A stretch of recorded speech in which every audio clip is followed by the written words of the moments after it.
Bonjour et bienvenue dans cette vidéo. Aujourd'hui, je vais vous parler, comme tous les lundis, d'un conseil, d'une astuce, d'un exercice à faire pour améliorer votre quotidien, pour devenir vraiment cette femme exceptionnelle que vous êtes déjà au fond de vous. Alors aujourd'hui, je voudrais vous parler de ce triangle de Karpman, donc la victime, le sauveur, le bourreau. C'est très difficile de ne pas rentrer nous-mêmes dedans, et c'est encore plus difficile quand il y a quelqu'un en face de nous qui est là-dedans de ne pas rentrer dans son jeu. Et donc j'ai fait un post la semaine dernière à ce sujet, donc je vais venir voilà, reprendre un petit peu ce poste et compléter ce poste. Donc l'idée, c'était comment faire pour pas rentrer dans le jeu de la victime. Donc imaginons que notre partenaire soit dans la victime ou une amie soit dans ce jeu de la victime, donc c'est-à-dire qu'elle va se plaindre, elle va dire oh moi c'est machin, j'ai pas de chance, moi nan. Ou juste elle va raconter son histoire, mais d'une telle manière qu'on ne peut pas avoir d'autre choix que d'avoir pitié d'elle et de lui proposer des solutions. Comment je fais pour pas rentrer dans ce jeu-là? Comment faire pour réussir à mettre ma distance ou au contraire pour la responsabiliser? Voilà. Et donc, dans le post, j'avais dit, il y a quatre façons de réagir à ça. Donc, comme c'est une victime, qu'est-ce que ça va voir faire? Elle va avoir tendance à attirer soit des sauveurs, soit des bourreaux. Donc, comme elle est une victime, inconsciemment, elle va aller vers des gens qui ont ce profil sauveur, qui, elle sait, en fond d'elle, inconsciemment, que ces gens vont l'aider. Donc, du coup, c'est vers ce genre de personne qu'elle va avoir ce profil victime. Et donc, ces sauveurs, ils vont pas avoir d'autre choix qu'ils vont essayer de trouver des solutions, ils vont se plier en quatre pour essayer de l'aider, lui trouver de l'aide, pour essayer de l'aider eux-mêmes, pour ou leur trouver la solution de l'extérieur, ou lui proposer des solutions, ou lui dire mais non, t'inquiète pas, mais on va trouver, mais je vais t'aider, mais oh ma pauvre, mais je suis vraiment désolée, mais qu'est-ce que je peux faire pour toi, etc. Donc, on va rentrer dedans sans s'en rendre compte en fait qu'on est en train de perdre notre temps parce qu'elle est dans ce rôle de victime. Et nous, on est dans le rôle de sauveur. Donc, on est tous les deux dans un jeu de rôle. C'est-à-dire, elle, c'est pas vraiment une victime. Elle joue ce rôle parce qu'elle n'a pas le courage, elle n'a pas l'intention de reprendre son propre pouvoir. Et nous, on rentre dans le rôle de la sauveuse parce que on a l'impression qu'en faisant ça, on va être mieux aimé, on va être mieux apprécié. Parce qu'on se dit, mais si j'étais capable, moi, de changer sa vie, mais je deviendrais quelqu'un d'important peut-être. Donc, c'est un manque d'estime de nous-mêmes qui fait qu'on va rentrer dans ce rôle de sauveur. Parce que souvent, on manque d'amour pour soi-même, on pense que les autres, en retour, parce qu'on leur a fait de belles choses dans leur vie, ils vont pouvoir nous apporter cet amour que nous, on n'arrive pas à s'apporter. Donc ça, c'est une erreur en fait de vouloir faire ça, ça va aider ni l'un ni l'autre. La deuxième erreur qu'on pourrait avoir, c'est de rentrer dans le rôle du bourreau, parce que cette victime, elle va tendance à avoir cette position de victime envers les gens qui vont avoir tendance à la rabaisser, parce qu'elle va espérer avoir, en ayant cette posture de victime, que les bourreaux vont être plus doux avec elle, ou qui vont enfin mais en fait, les bourreaux, ça va juste les énerver encore plus, en fait. Et ils vont encore plus l'écraser, ils vont encore plus lui dire, mais bouge-toi le cul, ils vont encore plus lui dire, mais c'est de ta faute, tout ça. Ils vont encore plus la rabaisser et lui donner encore moins confiance en elle. Donc, quand vous avez en face de vous une victime, si vous, ça a tendance à vous agacer, ça, et vous avez envie de l'envoyer chier, c'est pas la... Dites-vous que quand vous faites ça, que vous êtes bourreau, c'est pas le vrai vous, en fait. Là, c'est un jeu de rôle dans lequel vous rentrez dans son rôle de victime, vous êtes le bourreau pour essayer de lui bouger le cul. Mais en fait, ça va ni vous aider vous, parce que vous allez vous mettre dans des colères, vous allez dire des choses que peut-être plus tard vous allez regretter, etc. Et elle, ça va pas l'aider parce que ça va l'enfoncer encore plus dans victime et elle va croire qu'elle a raison d'être une victime parce qu'effectivement, il y a des bourreaux sur elle. Donc, ça va aider ni l'un ni l'autre de rentrer dans ce jeu de je vais être méchante avec elle. Ça va pas l'aider et ça va pas vous aider vous, ce que vous allez vous le regretter, vous allez culpabiliser derrière tôt ou tard. Donc, l'idée, c'est qu'est-ce que je fais du coup quand j'ai une victime devant moi? Soit c'est je vais prendre de la distance et je vais m'en éloigner et je vais trouver le moyen de mettre cette distance-là. Donc, ça dépend si elle est en face de nous ou si elle est ou si c'est au téléphone ou etc. S'il y a vraiment de la distance dans l'espace.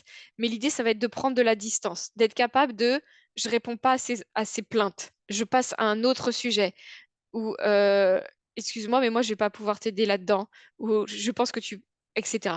Donc là, c'est je rentre pas dans le sujet, j'essaye pas de trouver des solutions, j'essaye pas de lui dire que je rentre pas dans le sujet. Je réponds pas à ses plaintes. Je m'en éloigne. Si je suis avec elle, bah, je pars pas forcément tout de suite, mais je change de sujet.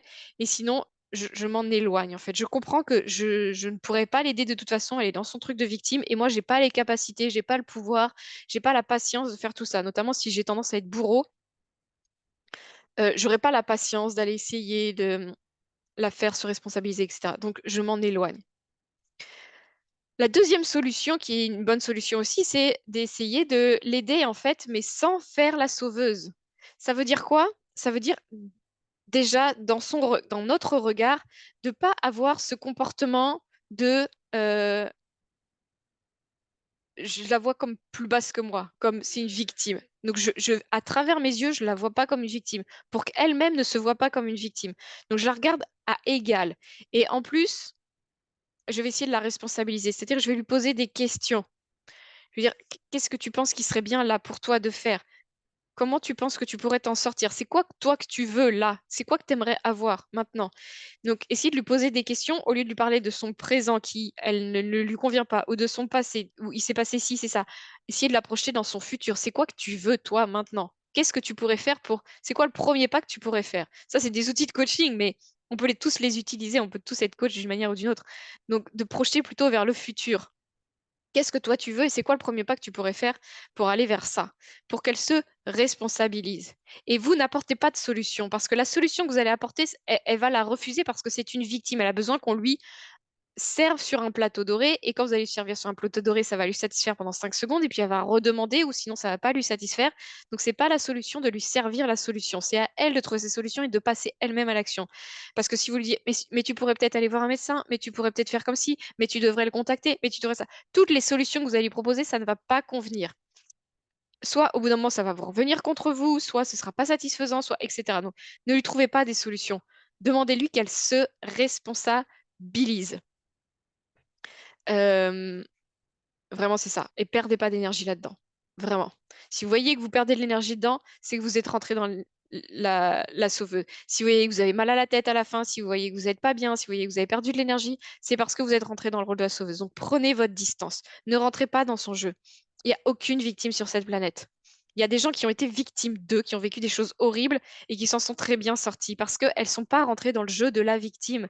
Elles ont pris leurs responsabilités. Donc n'importe qui peut prendre ses responsabilités et traverser n'importe quelle épreuve. Si elle la vit, c'est qu'elle est capable de la surmonter. Bien sûr, elle va demander de l'aide, mais elle va le demander euh, pas en mode victime, mais en mode je prends mes responsabilités, je vais faire les choses, je vais faire ce qu'il y a à faire, etc. Vous, si vous voyez que ça vous prend votre énergie, c'est que vous êtes en train de faire la sauveuse, vous rentrez dans... Vous aidez pas en mode j'aide pour vraiment aider la personne, parce que tous les coachs, etc., oui, ils aident.